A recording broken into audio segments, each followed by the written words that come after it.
Olá pessoal, então hoje nós vamos falar sobre a aula 7 da frente D. Nós vamos falar sobre organologia vegetal, ou seja, sobre órgãos vegetais.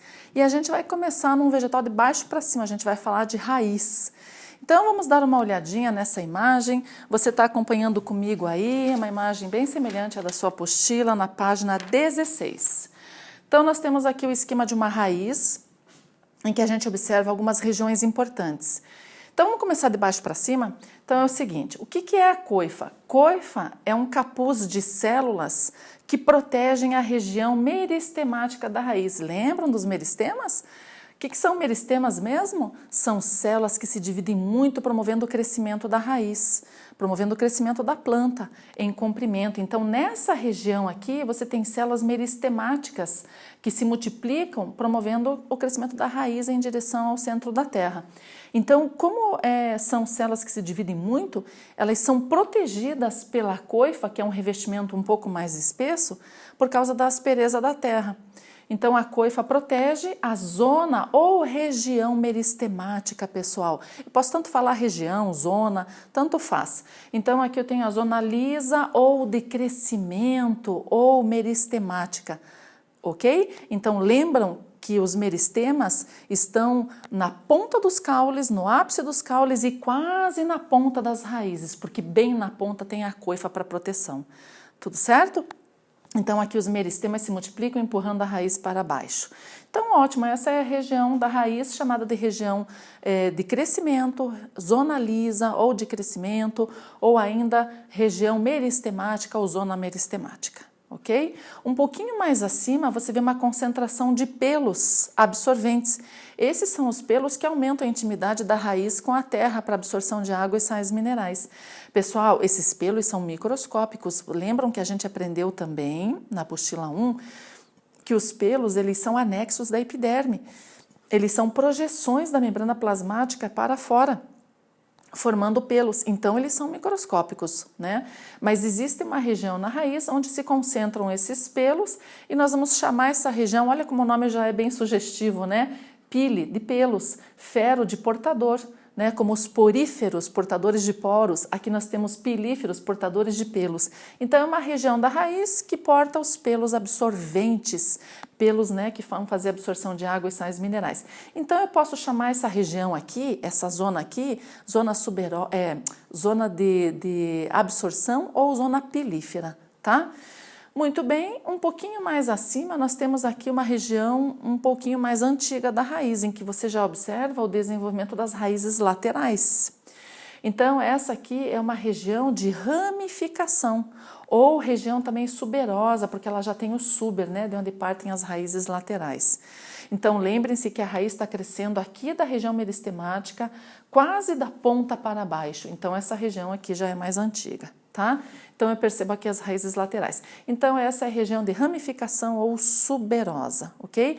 Cada raiz lateral também terá a zona pilífera, a coifa, a região meristemática, justamente, né, promovendo o crescimento dessas raízes laterais. Aqui essa é uma região de transição que se chama colo ou coleto, é onde termina a raiz e onde vai iniciar o caule. Tudo bem? Então vamos recapitular só para ver se ficou tudo certinho. Então nós encontramos 4 regiões importantes nas raízes. Nós encontramos a região suberosa ou de ramificação, a região pilífera ou de absorção, a região de crescimento ou meristemática, né? Ou zona lisa ainda, e a ponta que é a coifa. Tá? Bom, em relação às características, se nós fôssemos falar para vocês, né? Vimos aqui as partes de uma raiz, mas qual seria a função de uma raiz, pessoal? Simples, né? Vamos tentar imaginar. A raiz fixa a planta na terra.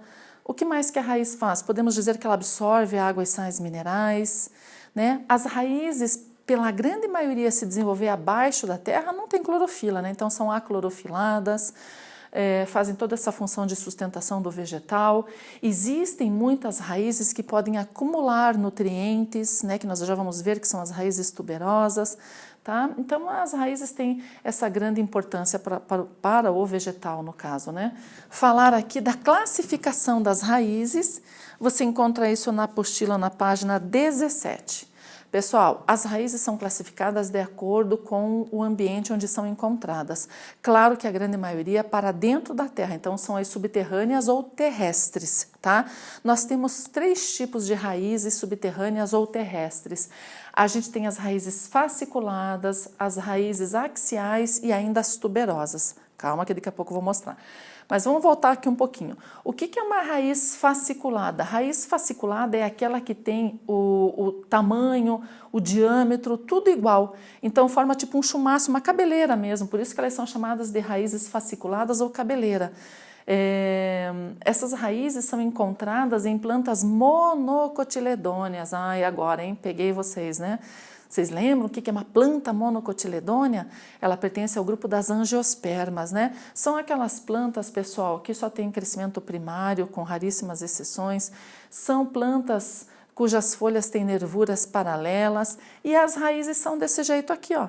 São raízes de plantas monocotiledôneas e, principalmente, elas têm a importância quando elas constituem aquela vegetação de beira de rio, a mata ciliar, porque elas evitam erosão, né? Então, que tipos de plantas são as monocotiledôneas para que vocês lembrem mais facilmente? Nós temos aí a cana-de-açúcar, milho, arroz, lírio, grama, tá? São plantas monocotiledôneas. Como você vai fazer para saber, para lembrar disso? Você vai olhar, não precisa nem arrancar a planta para observar a sua raiz, você vai olhar pela folha.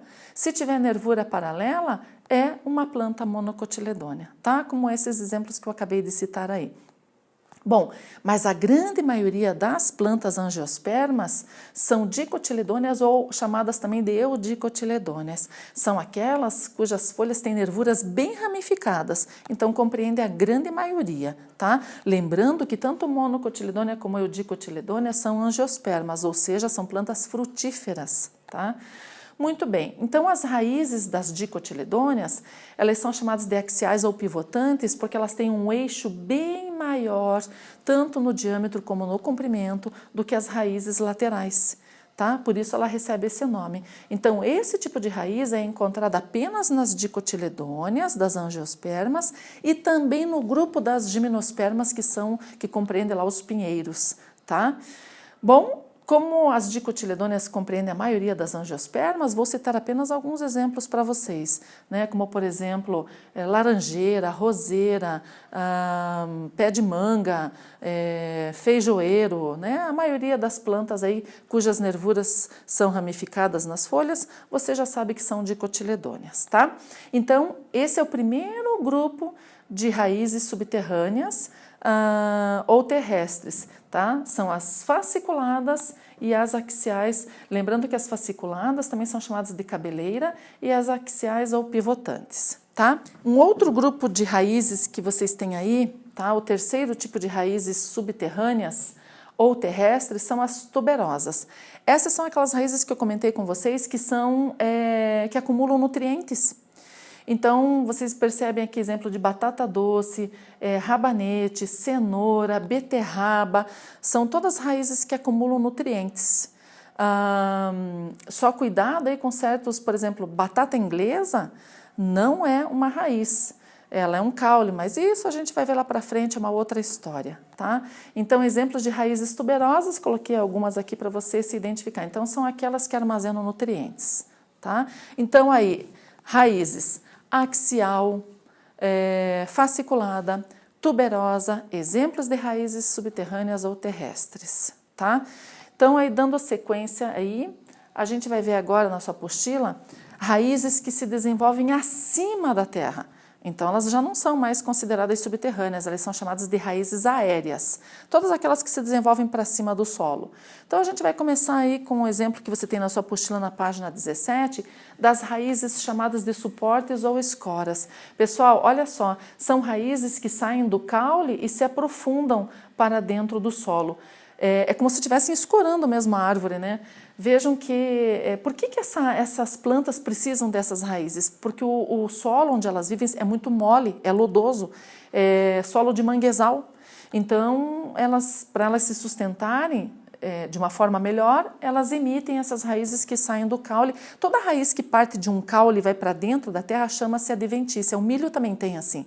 O milho mais próximo do solo, você vê as raízes partindo do caule e indo para dentro da terra. Aqui, então, nesse arranjo todo dessas plantas de mangue, nós chamamos de suporte ou escoras, tá? Muito bem. Do ladinho, você já observa aqui também um outro tipo de raiz, também típica de manguezal, que são as respiratórias ou pneumatóforos que estão na sua apostila. Essas raízes estão lá no finalzinho da sua apostila, ou melhor, na página 18. Mas eu já estou mostrando aqui do ladinho, né, porque ambas são típicas de manguezal, tá? O que acontece aqui? Pessoal, uma raiz, normalmente, ela cresce em direção ao centro da terra, né? A gravidade é o estímulo para a raiz. Esse tipo de crescimento a gente chama de geotropismo positivo.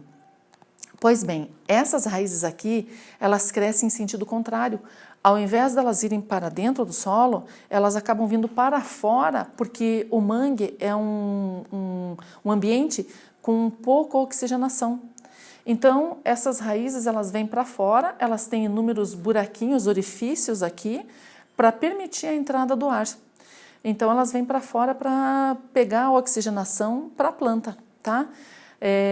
Por isso elas recebem esses nomes aí, ó, raízes respiratórias. A gente vai falar agora aqui da raiz cintura, típica de plantas epífitas. O que são plantas epífitas mesmo? São aquelas que se desenvolvem em cima de outras árvores para pegar a maior quantidade de luz, mas não são parasitas, tá? Elas não se apropriam da seiva da planta de baixo, apenas utilizam a planta de baixo como um suporte para pegar uma maior quantidade de luz. Então vocês percebem aqui esses esbranquiçados, ó, de plantas da orquídea, são raízes que têm uma epiderme. Aqui a epiderme ela é uma exceção, tá? A gente aprendeu que a epiderme das plantas é constituída por uma única camada, aclorofilada, né? Aqui não, aqui a epiderme é pluriestratificada, são várias camadas e ela acaba morrendo e fica com esse aspecto esbranquiçado para proteger melhor a planta. E mesmo através dessas raízes aqui, mesmo a epiderme sendo constituída por células mortas, elas retêm a umidade do ar para que a planta possa sobreviver bem, tá? E fazer fotossíntese. Então são chamadas de raiz cintura porque elas estão sobre outras árvores, né? Elas dão a volta no tronco de forma como se estivesse abraçando a árvore. Aqui do ladinho você vê também uma outra, né, que está abraçando a árvore, que se chama estrangulante. Mas vejam só, né, gente, mesmo que ela esteja assim totalmente enrolada ao redor da árvore, ela não é uma raiz parasita, porque ela também não está sugando a seiva da planta de baixo. O passarinho, ao defecar nos galhos acima, a semente já sai até adubadinha, né? E aí vai começar a germinar e formam essas raízes. O problema aqui é que essas raízes têm crescimento secundário, então elas espessam muito. E à medida que elas vão crescendo, elas vão abraçando a árvore e vão sufocando a árvore sem querer, né? Então elas vão acabar matando a árvore de baixo, mas isso leva muito tempo, tá? Então pelo crescimento secundário, ela acaba estrangulando a planta de baixo, ok? Bom, aqui vocês observam também raízes, olha só, né, gente, o tamanho dessa raiz. Essa daqui são aquelas que quebram calçada, muro, são chamadas de raízes tabulares, né? Elas têm uma área larga, grande para árvores de grande porte, para suportar bem a árvore de grande porte, tá? Então por isso elas têm esse aspecto aí e esse nome, né? Parece uma tábua mesmo. Então são as tabulares, árvores de grande porte. Aqui você percebe as raízes grampiformes, olha isso, gente, né? Parecem grampinhos. É típico de trepadeiras. As trepadeiras se enrolam sobre outras plantas ou sobre muros, cercas. Por que elas fazem isso? Porque elas também querem pegar uma maior quantidade de luz, né? Então, se elas ficarem caídas, não necessariamente se desenvolvem bem. Então, elas acabam emitindo as raízes grampiformes, se fixam sobre outras plantas e assim elas vivem melhor, tá? São as raízes grampiformes típicas de plantas trepadeiras. Bom, agora sim, chegamos a um grupo de raízes aqui que são parasitas. Essas raízes, elas são chamadas de sugadoras ou austórios, olha o nome, né? Sugadora. Então, o que acontece aqui? Nós temos a erva de passarinho, tá? E também temos o cipó-chumbo. A erva de passarinho, ela não é necessariamente uma parasita total. Por quê? Ela é, digamos, uma semiparasita. ela coloca os pelos absorventes de suas raízes nos vasos lenhosos da planta de baixo. Ah, te peguei, hein? Você lembra o que são vasos lenhosos? Vasos lenhosos ou lenho é aquele que circula a seiva bruta. Então, essa planta acaba sugando a seiva bruta da planta de baixo, tá? E essa planta, então, não necessariamente morrerá, talvez tenha uma dificuldade de absorver a matéria-prima para fazer seus nutrientes, né? Agora, vejam só, o cipó-chumbo não, ele é diferente. Ele emite seus pelos absorventes dentro do floema, né, dos vasos liberianos ou floemáticos da planta. Aqui, ele está sugando a seiva elaborada da planta. Ele não tem capacidade de fazer fotossíntese, então ele já suga a seiva pronta da planta de baixo, levando aquela planta à morte, tá? Então, essa é uma holoparasita, né? O cipó-chumbo é uma parasita total. Ok, pessoal? Então, aqui nós encerramos essa parte de raízes aéreas, né? E a última classificação aqui é das raízes de plantas aquáticas, as raízes que se desenvolvem na água. Tá? Então, nós temos aqui dois exemplos, Aguapé e Vitória Régia. Ambas plantas têm suas raízes dentro da água, né, que se desenvolvem dentro da água.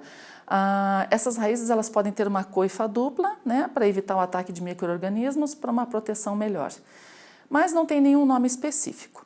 E é isso aí, minha gente. Aqui nós terminamos a aula que fala sobre a raiz, né, suas funções, suas regiões e sua classificação, tá, conforme o ambiente onde são encontradas. Ok?